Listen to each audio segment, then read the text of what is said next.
Հանդիպման վայրը Vici Lounge,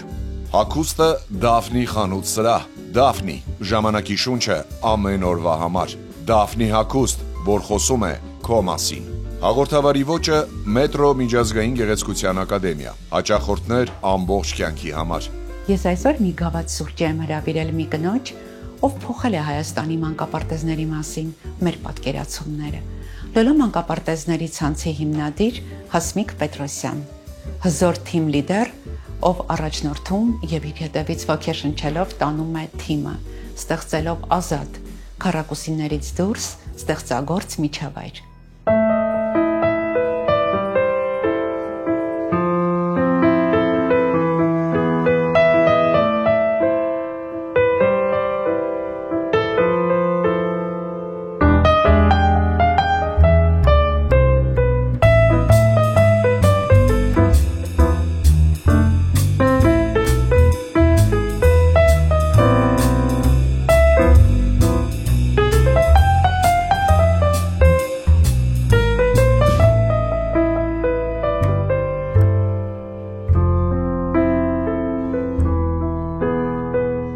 Բարի երեկո Հասմիկ, շատ շնորհակալ եմ, որ շատ մեծ զբաղվածության մեջ դուք ընդունեցիք իմ սուրճի հրավերը եւ մենք հիմա պետք է շատ սիրմի երեկո ունենանք։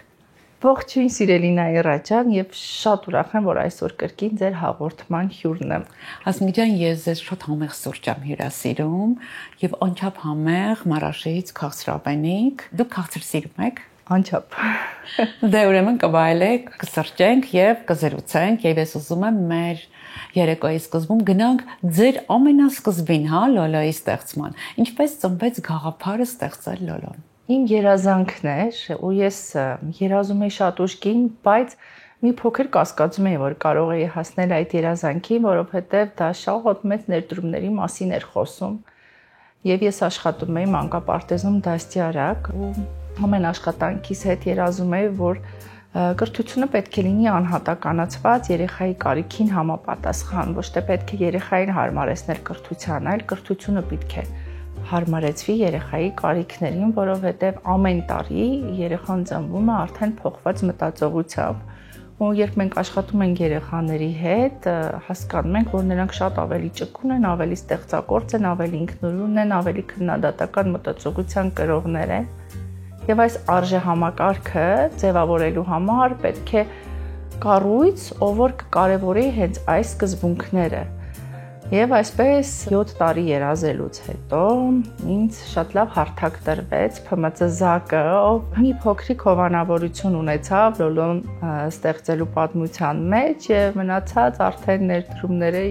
իմ եւ եղբորս օգնությամբ ստեղծեցինք Լոլո փոքրիկ անկյունը, որը ընդամենը 245 քառակուսի մետր էր, շատ փոքրիկ բակով։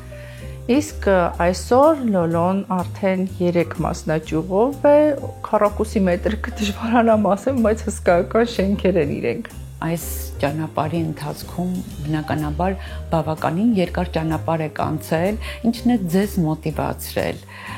ամենասկզբում, դժվար փուլերում եւ ընդհանրապես։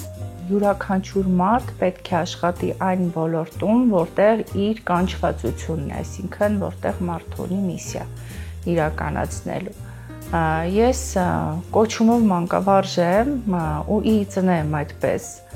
եղել։ Ես հիշում եմ, որ 11 տարեկանում, երբ որ հավաքվում ենք տատիկիս 10 թոռնիկներով, միշտ բոլորին հավաքում էի եւ ասելիք ունեի ու կատակով ասում էին աղջիկները, թե դու ոնց որ մեր դաստիարակը լինես։ Այդպես մեծացա, ես ուզում էի գնայի պարարվեստի ուղղությամբ կամ թատրոնի, որովհետև մանկուց պարել եմ, բայց հայրիկս ընդդիմացավ, այն ժամանակ ճիշտ է շատ վրդովվեցի, բայց այսօր շնորհակալ եմ իրեն, որ ասեց ձեռք կբերես մանկավարժի կրթություն, մնացածը հետո։ Եվ ես ձեռք բերեցի մանկավարժի կրթություն, մնացածը հետո, եւս մի քանի բուխերում սովորեցի դեպ անցած տարի եւս պետական համալսարանի ուսանող էի, նոր մասնագիտացում ձեռք բերեցի մանկան հոգեթերապիա ու կարծում եմ, եթե ես աշխատում եմ այս ոլորտում եւ շատ կարեւոր է հիմնադրի գաղափարախոսությունը, որովհետեւ ինչպիսին որ հիմնադիրն է եւ իր արժեհամակարգն է, այդպես էլ կլինի կառույցը։ Միանշանակ։ Եվ շարունակեցի սովորել, ձեռք բերեցի մանկան հոգեթերապիայի մասնագիտացումը եւ այսօր նաեւ այդ մասնագիտացումով եմ աշխատում մանկապարտեզում։ Մոտիվացրել է ինձ իմ մասնագիտացումը, որը ոչ միայն դա աշխատանքի ապահում, այլ դա իմ կյանքի կոչումն է։ Ես համարում եմ, որ ամեն մարդ պիտի իր առաքելությամբ գնա,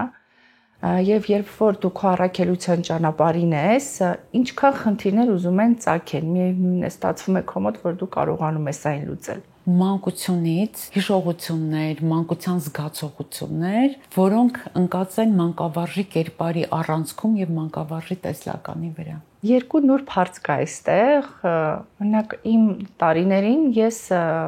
մանկության մանկապարտեզը եւ մանկության բակային մանկապարտեզը հիշում եմ շատ վառ, որ մենք բակում խաղում էինք հալամուլա, 7 քար, թաքնվոցի, ունենք թթի ծառը, որ շատ սիրում ենք մագլցեն, ֆանտաստիկ լավ բակային մանկություն եմ ունեցել, բայց երբ որ հիշում եմ մանկապարտեզի մասին, որտեղ խմբում 50 հոգի էին, ու ես միշտ հիշում եմ, որ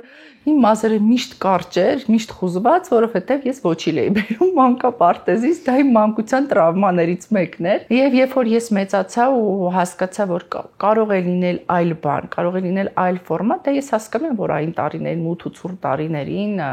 նախադպրոցական կրթությունը այդպիսին էր եւ այլ տարբերակ լինել չէր կարող։ Բայց փառք Աստծո հիմա տեխնոլոգիայի դար է եւ այսօր արդեն կարողանում ենք ստեղծել ու անել ավելին։ Այո, իմ աղջիկը երբ հայտնվեց ձեր մանկապարտեզում, առաջին ֆրազը պատտվելուց հետո սա էր. ես ինչ է այսպեսի մանկապարտեզ չեմ ունեցել։ Ես իրեն շատ լավ հասկանում եմ, որովհետեւ անձամբ ես էլ եմ երազել այդպիսի մանկապարտեզում լինել։ Բրավո ձեզ, որ կարողացել եք ստեղծել այդ միջավայրը, ինչը շատ անհրաժեշտ է մանուկների աշխարհին։ Նման մանկապարտեզները քիչ են եւ շատ ենք փարփակում երեխաներին, ստիպում մտածեն այնպես, ինչպես մենք, անեն այն, ինչ մենք ենք ուզում։ Երևի ժամանակն է 21-րդ դարի երեխային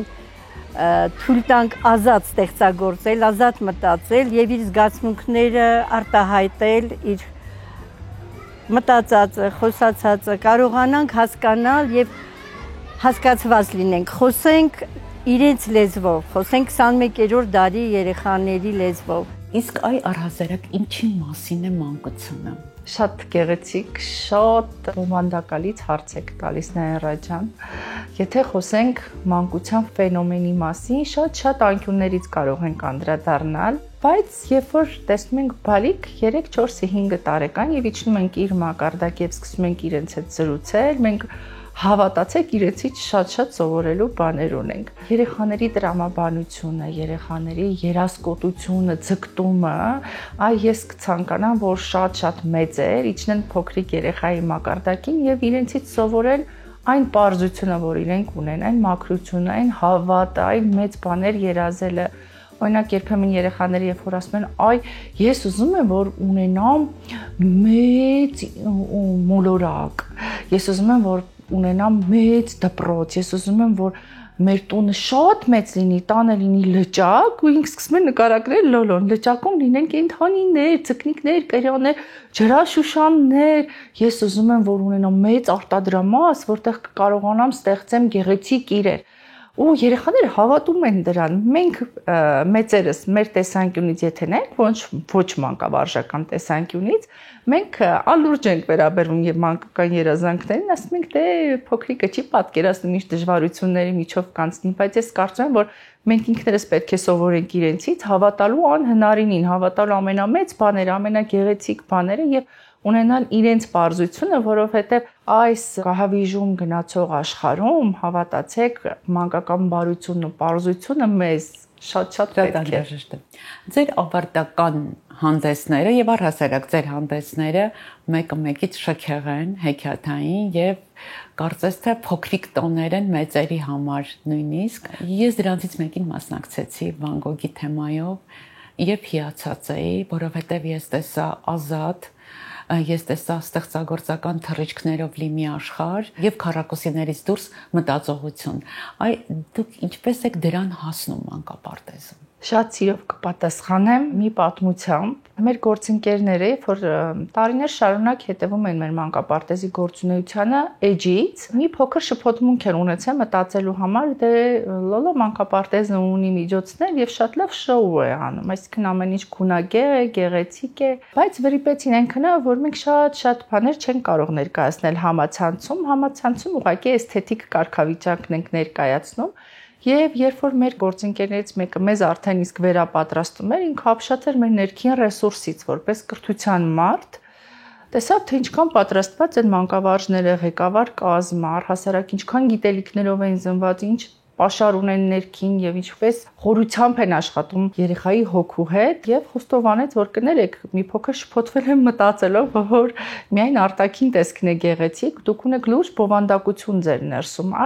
Հիմա ես կուզենամ այդ հարցը ուղղել ձեզ, որպես մեր միջոցառումների ներկա անձնավորություն։ Դուք տեսակ են գեղեցիկ են էսթետիկը, որի մասին խոսում են շատ շատեր, այլ բովանդակային առումով դուք ինչ եք կարծում, մենք միայն ապահովում ենք, այսպես ասած, շոուն, թե արժե համակարգ ներսում կրող։ Չէ, առհասարակ մի մարդ, ով շատ լինում է ձեր մանկապարտեզում, ինքը տեսնում է վառ, ազատ եւ քառակուսիներից դուրս մեծացող երեխաներ։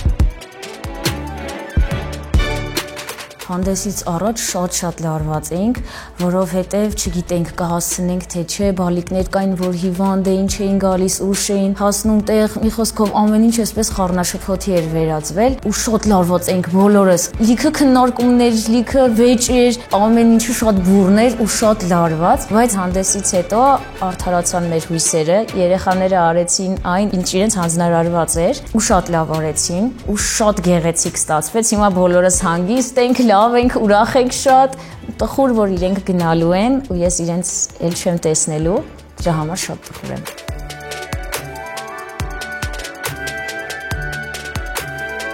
Հինգ-վեց տարեկան երեխաները ճանաչում են, խոսում են, անվանում են, բնականաբար զրույցներ են եղել, պարապմունքներ են եղել, չէ որ միայն միջոցառումով չէր։ Մենք չենք տեսել նախնական աշխատանքը։ Ես համոզված եմ, շատ մեծահասակներ այսօր Վան Գոգի մասին շատ քիչ բան գիտեն եւ այսօր մեր երեխաները դպրոցի շեմին արվեստով շաղաղված, արվեստով հիացած դպրոց են գնում եւ կարծում եմ արվեստը շատ գործ ունի անելու եւ հանրակրթության մեջ եւ նախադպրոցական ոլորտում գեղեցիկի վրա դաստիարակած երեխաները այլ որակի մարդ են լինելու։ Կարծում եմ, որ Լոլոն ճիշտ աշխատանք է տանում եւ ցանկանում եմ երբեք չնահանջեն, միշտ առաջ գնան։ Ես տեսա մաքուր խոսք, հրաշալի բեմականացում եւ դա միայն այս հրաշք թիմի կատարած աշխատանքի արդյունքն էինք մենք տեսնում եւ գիտեք գերազանցիկ բալիկներ, ինչպես ասում է Տատյանա Չեռնագորսկայան, կարելի է գտնել ամենուրեք, նա հիմա արդեն մեր բոլորի ձեռքում է, մեր գրպաններում է, բայց այս ստեղծագործ եւ էմոցիոնալ բալիկներ մենք չենք կարող ամենուրեք տեսնել եւ հրաշալի է որ մենք ունենք այսօր այսպիսի հրաշք բալիկներ։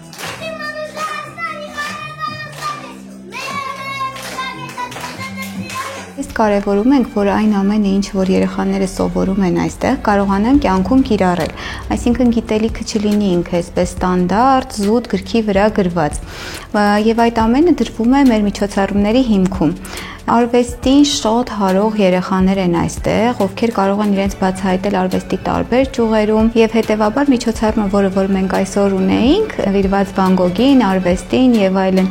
այն հարմար հենքն է, որ Լոլոից հետո իրենք կկարողանան շատ ակտիվ կերպով զարգացնել, կիրառել, իրենց կյանքի համար կլինի կոնկրետ ուղենիշ, որ չմեծանան նույն այսպես ստանդարտ, կաղապարված մտածողության ներքո, այլ լինեն զարգացած, բազմակողմանիորեն ինտեգրված կյանքի բոլոր փուլերին։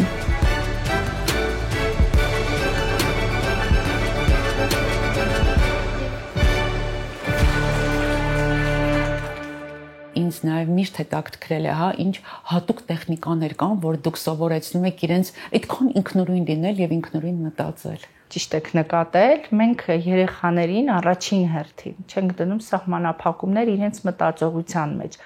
Եթե երեխան ծառը ինքը տեսնում է ոչ միայն ծառ, այլ ինքը տեսնում է, որ ծառը կարող է լինել բացի բնության անկյունից, ենթադրենք կրծքանշան։ Ծառը կարող է լինել հակառակ աճող մի բան, դա իր պատկերացումն է արվեստի աշխարհի մասին, դա իր պատկերացումն է երևակայությունն է։ Մենք չենք հակասի, այսինքն մանկավարժը մեր մանկապարտեզում միայն ուղղորդող չէ,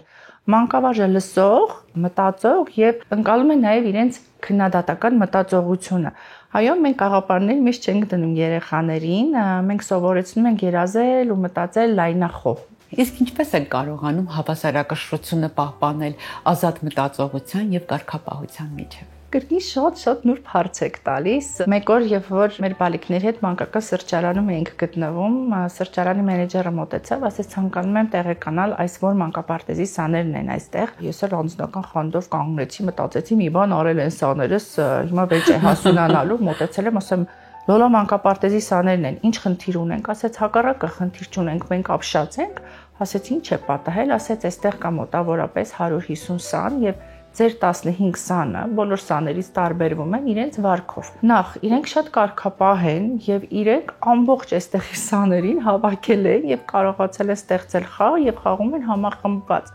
Եվ իրենք տարբերվեցին իրենց պահվածքով։ Դուք չեք պատկերացնի դա իմ համար ինչ գնահատական էր, ու ես կրկին մեկ անգամ եւս թեւավորվեցի, որ իրոք մենք մեր առաքելության մեջ ենք ու իրոք ստեղծել ենք մի կառույց, որը երեխաների դաստիարակության գործում ահռելի գործ է կատարում։ Դե դուք պրոֆեսիոնալներ եք եւ կարողանում եք այդ ամենը հավասարակշռել, բայց շատ հաճախ ծնողները վախենում են իրենց երեխաներին տալ այդ իրենց կարծիքով չափից շատ ազատությունը։ Ինչ խորհուրդ կտայիք, ինչպես կարողանան վերահսկել իրենց վախերը։ Չի լինի չափից շատ ազատություն, եթե երեխաները ճանաչում են դիմացինի սահմանը։ Ինչպես են երեխաները փոքրիկ անկարգություններ անում, նախ ստուգում են։ Ստուգում են փոքրիկ չարաճճիությամբ եւ տեսնում են, եթե այդտեղ թույլ է տրվում իրենց անելու դա, անցնում են հաջորդին, հետո հաջորդին եւ արդյունքում ստեղծվում է ամենաթողություն։ Երեխան պետք է ճանաչի շատ լավ եւ իր սահմանը եւ դիմացինի սահմանը, ուստի այստեղ արդեն խոսելու, որ կլինի չափից շատ ազատություն եւ երեխայի վարքը կփոխվի, դրա մասին խոսք լինել չի կարող։ Դեռևս հակառակը, երեխան տանից գալիս է արդեն ամենաթող վարքով, այստեղ ծնողների երկու տեսակ կա, կամ ավտորիտար ծնողավարման ոճ ունեն, կամ ամենաթողության։ Շատ հազվադեպ է պատահում, որ միջին բալանսն է գալիս։ Եվ մենք անգամ ունենք ծնողավարման տրեյնինգներ, մենք նաև աշխատում ենք ծնողների հետ, բայց պարտեզում երեխան շատ լավ գիտի իրեն ինչպես պահել եւ որ պահել իրեն ինչպես դրսեւորել։ Անգամ պարտեզում փոքրիկ չարաճճիությունները մեր կողմից ընդունելի են, իսկ ով է ասել, որ երեխան պետք է լինի միշտ հարմար, պետք է լինի սաներված, կարգապահ, միշտ նստած, միշտ կեցվածքով, ոչ, հենց մանկությունը այդ մասին է, պետք է երեխան լինի ազատ, պետք է երեխան ունենա ակտիվություն։ Երբեմն երեխաներ կան, որ շատ ակտիվ են եւ հասարակության կողմից նման երեխաները պիտակավորվում են չար անվանմամբ, բայց երեխան չար չի լինում, առհասարակ երեխան կարող է ունենալ ուղղակի վարքային որոշ դրսևորումներ եւ շատ դեպքերում արդարացված դրսևորումներ։ Եթե մենք երեխային ասում ենք դու պետք է կես ժամ նստես եւ պարապմունք անես, եւ երեխան ինքը տեսակով սնդիկ է, բնականաբար ինքը հայտնվելու է սեղանի տակ, աթոռի տակ, սեղանի վրա, որտեղ երեխան ունակ չի։ Մեր կենտրոնը այս մասին է, որ յուրաքանչյուր երեխայի կարիքին համապատասխան ստեղծվում է ծրագիր։ Ինչ ենք անում մենք երեխային աստիճանաբար բերում ենք, ինտեգրում ենք նրան, որ ինքը ի վիճակի լինի 30 րոպեանոց պարապմունքին նստի։ Ոչ թե, ինչպես շատ դեպքերում ասվում է, ձեր երեխան շատ չար է, ոչ մի անգամ չի մասնակցում պարապմունքներին։ Այսօր չի մասնակցի վաղը, 1 ամիս հետո վստահաբար իր կարողությունը ընդլայնվելու է եւ նա ի վիճակի է լինելու անելու այն, ինչը 1 ամիս առաջ հնարավոր չէր։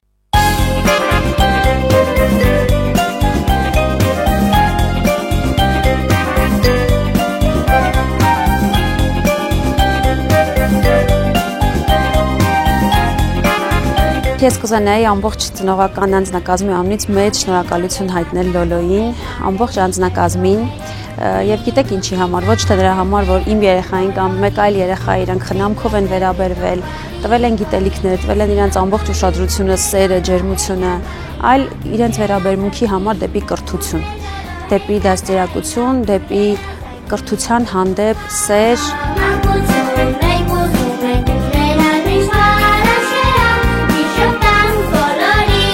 Ուզում եմ խմբի բոլոր ծնողների կողմից իմ խորին շնորհակալությունը հայտնել նախ եւ առաջ հիմնադիր տնօրեն Հասմիկ Պետրոսյանին, այնուհետև Մարիամ Ադլոյանին, մեր դաստիարակներին, դայակներին, ամբողջ անձնակազմին, Լոլոյի ամբողջ հոգատար թիմին, մեր բալիկների մեջ այսքան ստեղծագործական միտք դնելու, նրանց այսքան ազատ զարգացնելու եւ մեզ այդ հարցում օգնելու համար։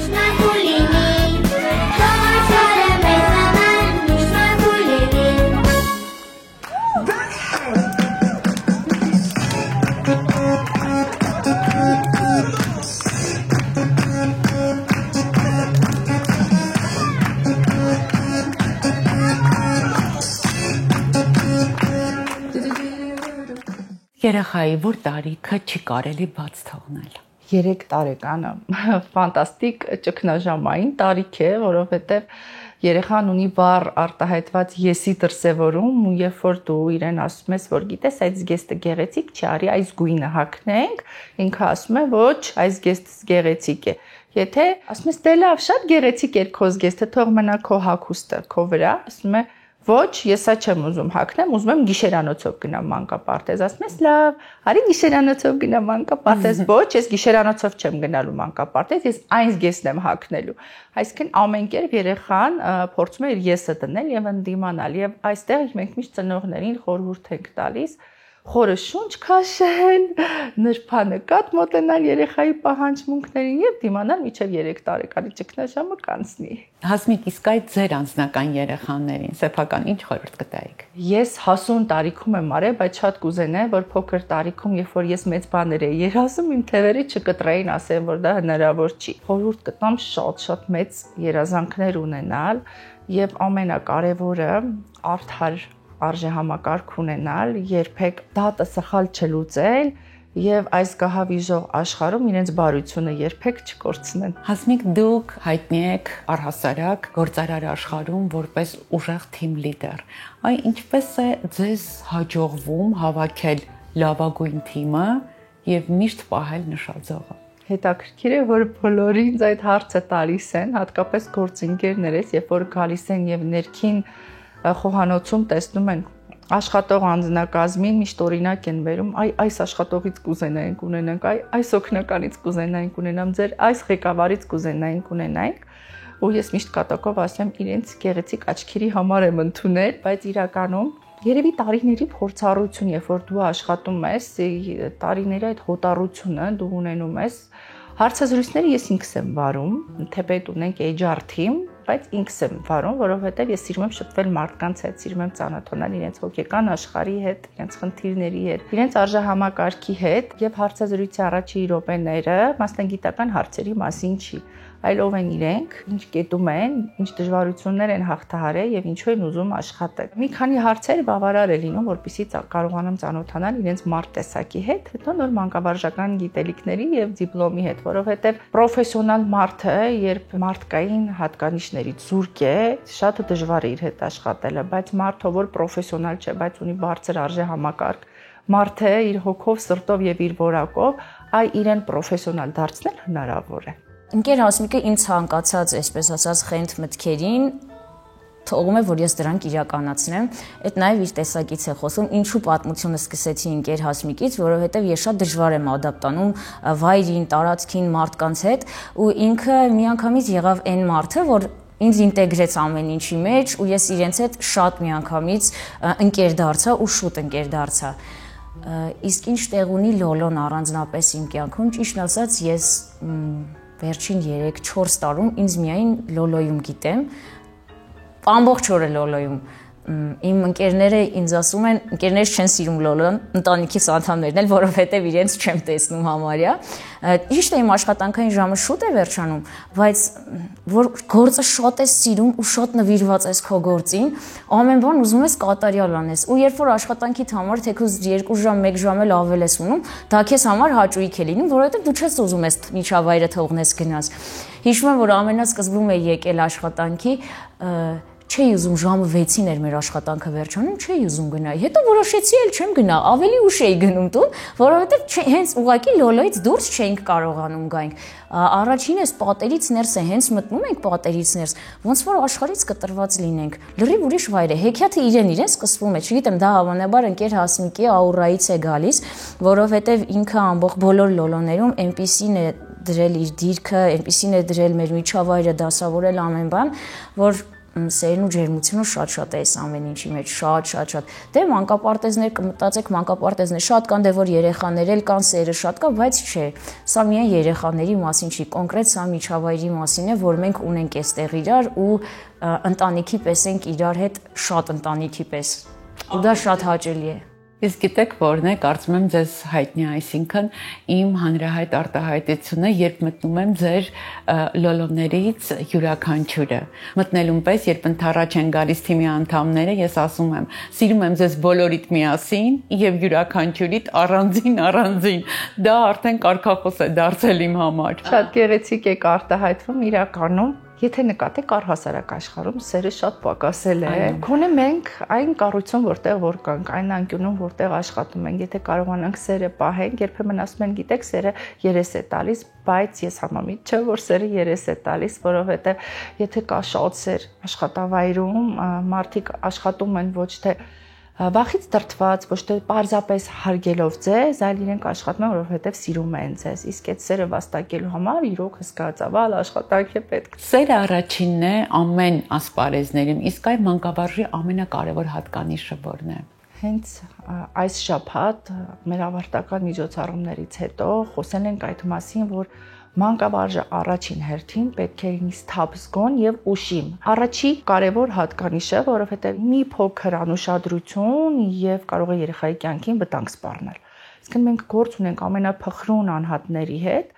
Ես միշտ կատակով ասում եմ, մի շաբաթ կիրակի մեր անձնական երեխաներին, երբ որ մենք պահում ենք տանը, մի շիշկայով երկուշաբթի առավոտյան ուղարկում ենք մանկապարտեզ, որովհետեւ վնասվում են։ Բա մանկապարտեզում գտնվում են խմբում մոտավոր 15 երեխա ու մեկ մանկավարժ ու դայակ, ինչքան ուշիմ պետք է լինեն, որ երեխան իրեն չվնասի, միևնույն ժամանակ չսահմանափակելով երեխայի ազատությունը։ Երեխան վազում է, ցատկում է, խաղում է, կարող է եւ ընկնել։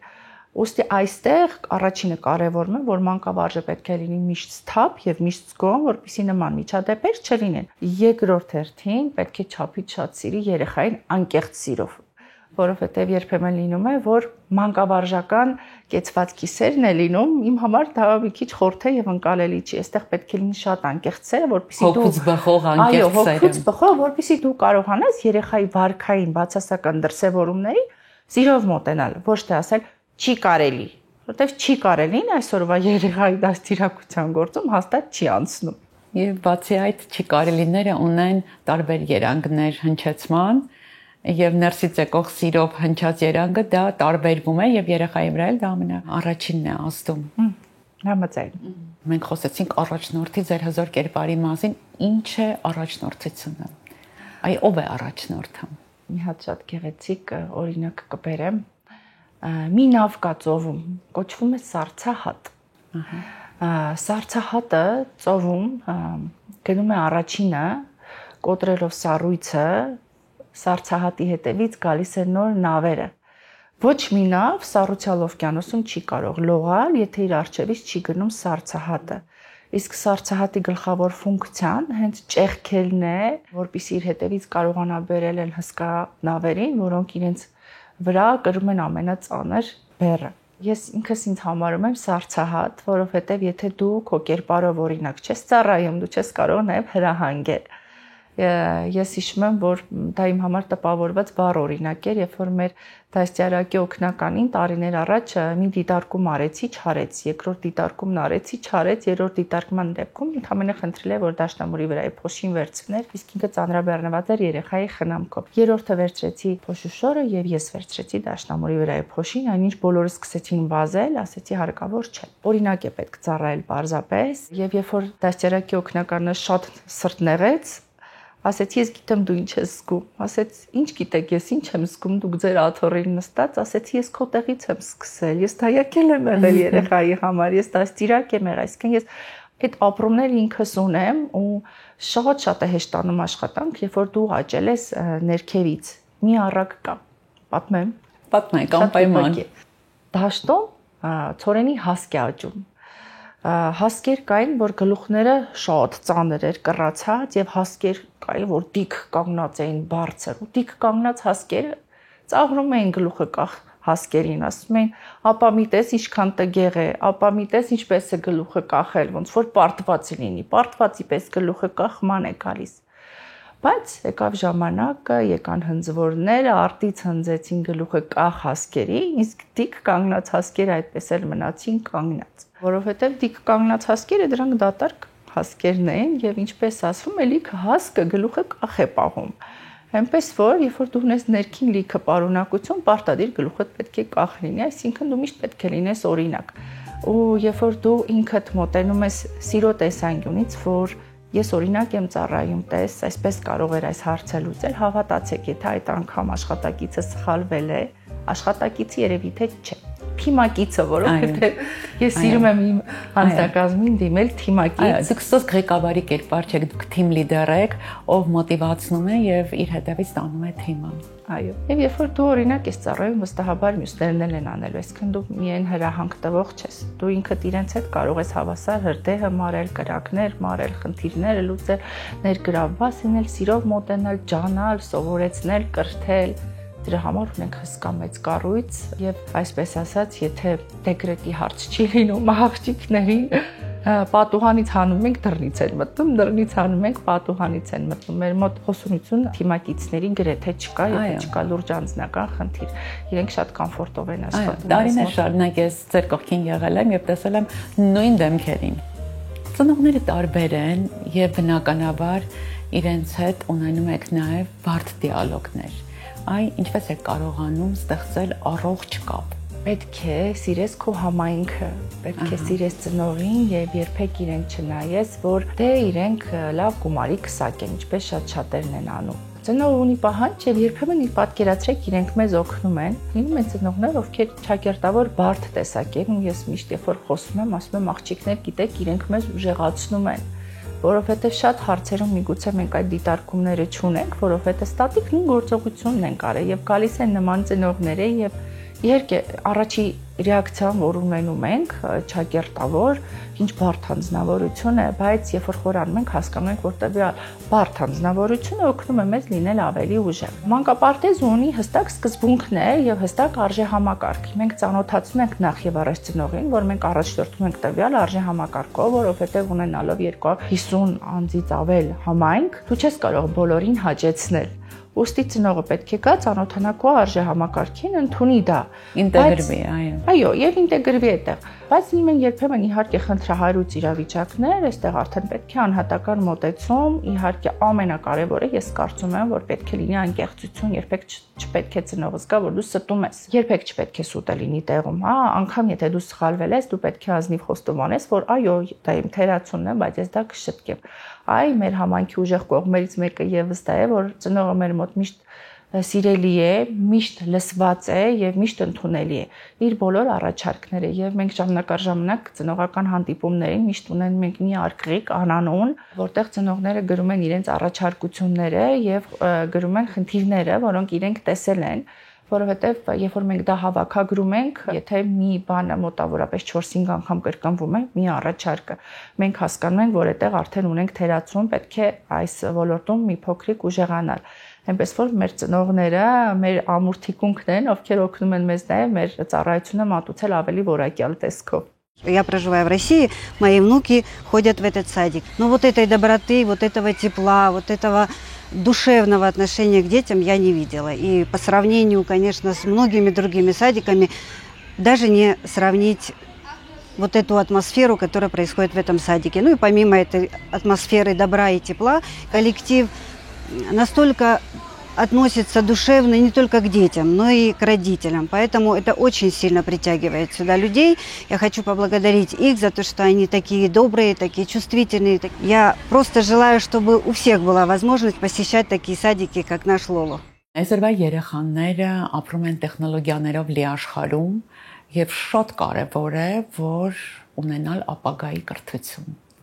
Եվ ես գիտեմ, որ ձեր մատը միշտ համաշխարհային կրթության զարգերակի վրա է եւ բոլոր նորույթները դուք շատ արագ հասցնում եք լոլոներ։ Այո, բայց այստեղ կա մի փոքրիկ քայթակություն։ Իհարկե աշխարհը առաջ է գնում տեխնոլոգիաների մեջ, բայց մենք պետք է հասկանանք, որն է ին նպաստ երեխայի։ Որովհետև երբեմն ուղղակի տրենդից ելնելով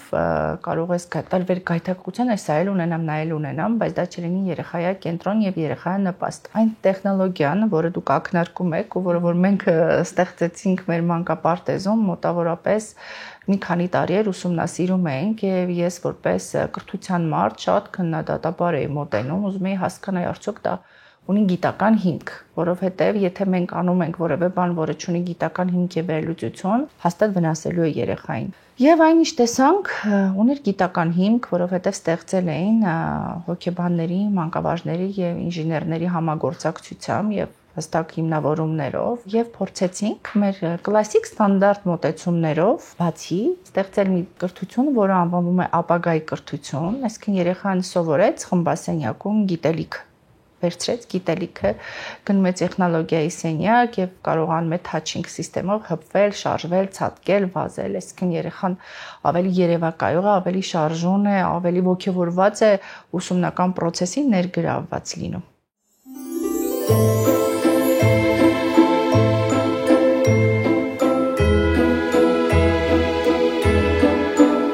Մեգյումը նորարարական ինովացիոն կրթական սարք է, որը արդեն իսկ մատուցում է ապագայի կրթությունը Հայաստանում եւ Լոլոյում։ Այն նախատեսված է 2-ից 7 տարեկան երեխաների համար եւ իր մեջ ներառում է դասական կրթական մոդելը զուգահեռ նոր տեխնոլոգիական մոդելի հետ։ Սարքը բաղկացած է կրիչից, որը ամրացված է վերևում եւ հատուկ կրթական ծրագրի մոդելով պրոյեկտվում է գորգին հատակի վրա եւ երեխաները հեշտորեն ձեռքի հպումով կամ այլ շարժումների միջոցով կարողանում են գիտելիքը կենդանի ձևով որակել եւ տարբերակել։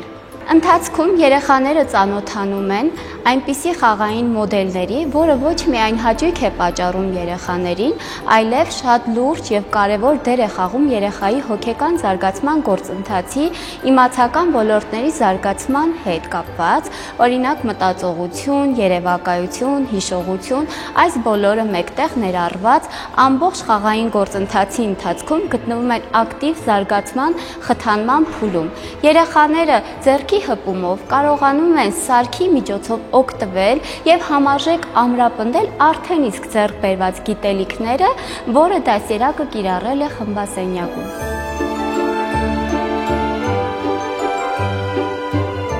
Սարքի մեջ ներառվում է տրիս մեթոդիկան, որ շատ կարևոր եւ արդի է ժամանակակից նախադպրոցական մեթոդիկայում, ինչպես նաեւ մենք կարողանում ենք սարքի միջոցով երեխայի ակնառու պատկերավոր մտածողությունը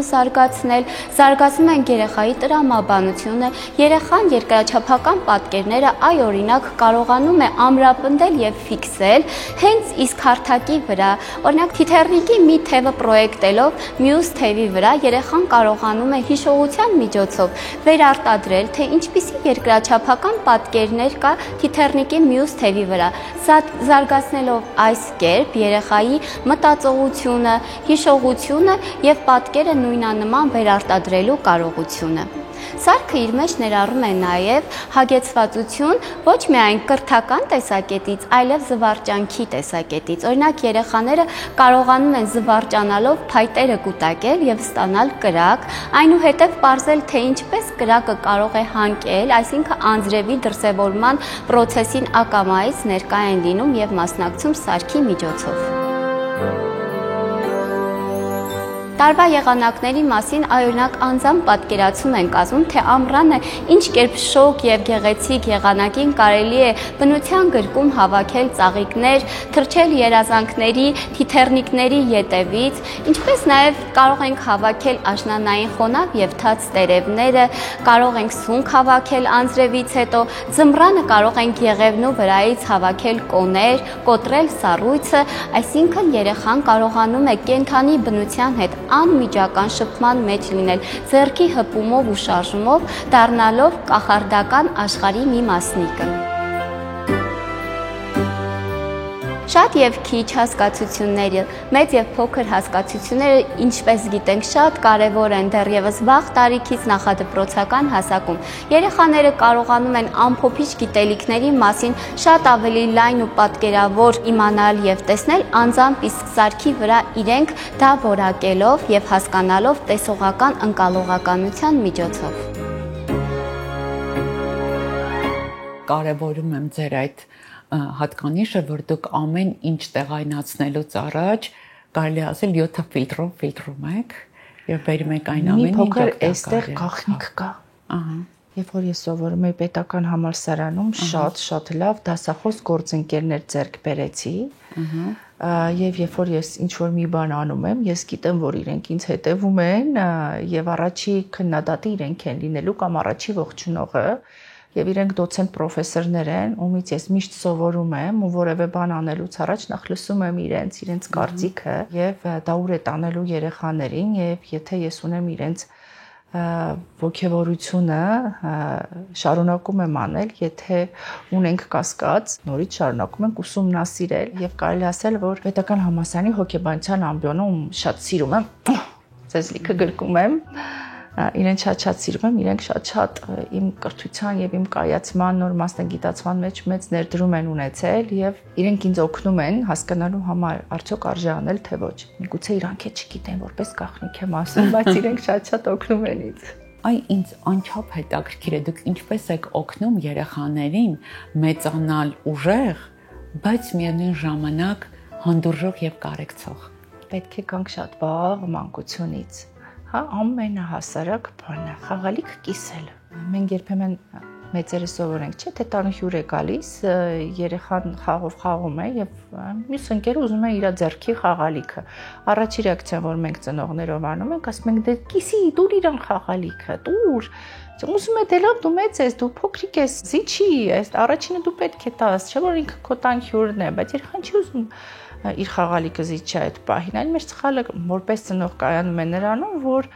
ասում ենք կիսի, բայց չէ որ երեխան առաջինն էր վերցրել, այստեղ երեխան ունի զգացողություն, զգացմունքներ, ընկալունակություն, պետք է հասկանանք նախ ինչի չի ուզում խաղալիքը տալ եւ իր խաղալիքն է արդարացված է, որ ինքը չի ուզում տալ։ Այստեղ միգուցե այլընտրանք առաջարկենք մյուս երեխաների այս խաղալիքով հիմա դու խաղա,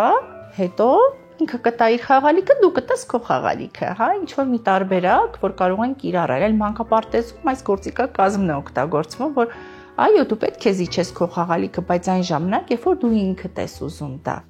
Ամեն դեպքում մենք կարող ենք այնպիսի հնարքներ օգտագործել, որ երեխան այն խաղալիքը, որը իրենն է, ստիպողաբար չզիջի, այլ իր ցանկությամբ զիջի, իսկ վաղ տարիքում, երբ որ ինքը սովորում է, որ պետք է զիջի խաղալիքը այն ժամանակ, երբ որ ինքն է ուզում, այստեղ ձևավորվում է երեխայի եսը, երեխան իրեն կարևոր է զգում, երեխան իրեն արժևորված է զգում, երեխայի ինքնագնահատականը բարձրանում է։ Հաջորդ պահին ինքը մեծ սիրով հավատացեք կկիսի խաղալիք, այսինքն հանդուրժողականությունը վաղ նախադպրոցական տարիքում պետք է ձևավորվի։ Հետո կոնֆլիկտային իրավիճակները, երբ որ երեխաները վիճում են, առաջի բանը, որ անում է մանկավարժը, ասում են թռաջ, որ չի կարելի որ դուք իրար հետ վիճեք, չէ որ դուք իրար հետ ընկերներ եք, բայց այստեղ եւս խանգարում են երեխային։ Մեր մոտ կա դրվածք, երբ որ կա կոնֆլիկտային իրավիճակ, մանկավարժը երբեք չի խառնվում, այլ ինքը пассив դիտորդի դերում է, հասկանալու համար արդյոք կհասնի վտանգավորության սահման, որ օրինակ ինչ-որ խաղալիք կնետի երեխայի վրա։ Եթե նման բան չի լինում, սովորաբար մանկավարժը չի էլ խառնվում, այլ թույլ է տալիս, որ երեխան կոնֆլիկտի հաղթահարող է լինի, որովհետև երբ որ մենք խանգարում ենք երեխային կոնֆլիկտները լուծել,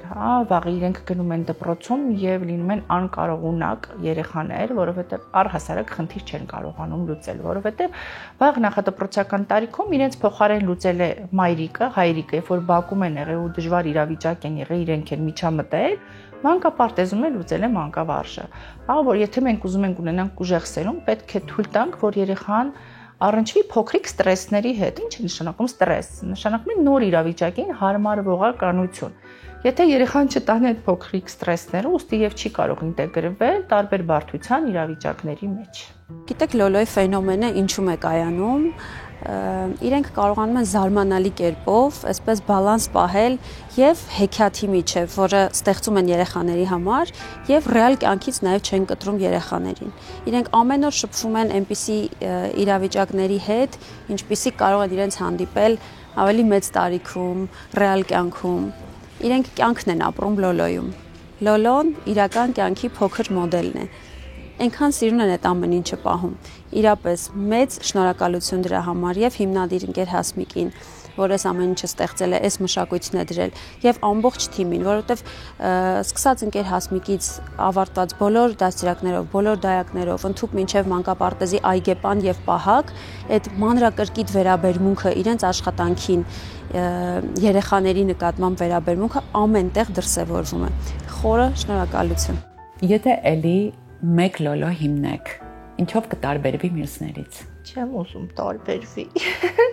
Նույն բանը 3 լոլո ունենք ու մի փոքր ֆորմատային տարբերություն ունենք, բայց նրանք եւս իմ զավակներն են, նույն